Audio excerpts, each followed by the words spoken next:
Hey guys, what's going on? ZeroArmada here with an item overview video for the Cloak Mark II and the infrared protection gear.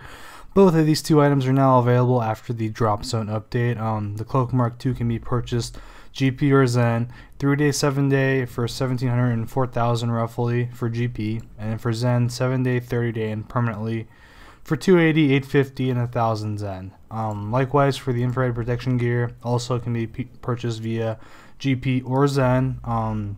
GP for 1 day and 3-day for 580 and 1,400 GP. Zen you can only get for 1 day, 3-day, and 30-day. You can't get it permanently for whatever reason, but those are in denominations of 40 Zen, 100 Zen, and 600 Zen respectively.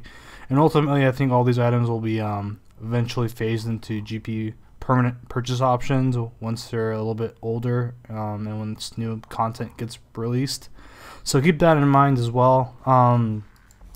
So just to kind of go through the Cloak really quick, the Cloak is your tactical gear item and takes that slot. So you will have basically the same items such as the health injector, the revival kit, the barricades. Those are all in the same slot as the Cloak Mark II, and it takes that slot. So if you equip the Cloak Mark II, you can't equip anything else in that slot. And basically the Cloak Mark II is basically the Cloak Mark I on steroids. It makes you invisible as well as makes you invisible for infrared. You can still be seen through HRV, so it's a little bit more of a kind of an additional feature compared to the regular Cloak in that sense.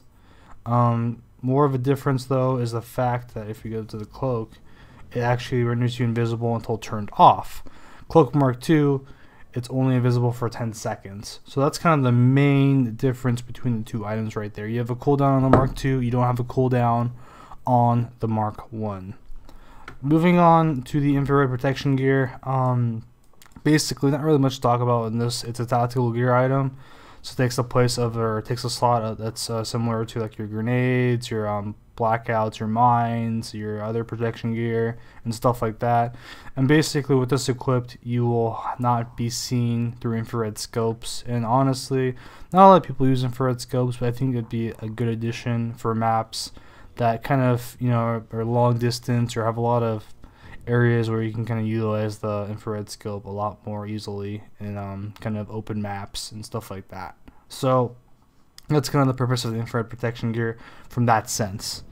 And kind of for gameplay, I have something a little bit different. I think really the best way to kind of discuss this and kind of show gameplay of it is just to do like a comparison between the infrared protection gear equipped and not equipped, and likewise kind of the differences between the Cloak Mark I and the Cloak Mark II. So there's no real gameplay, it's just more comparison gameplay, and you'll kind of see what I mean in a little bit.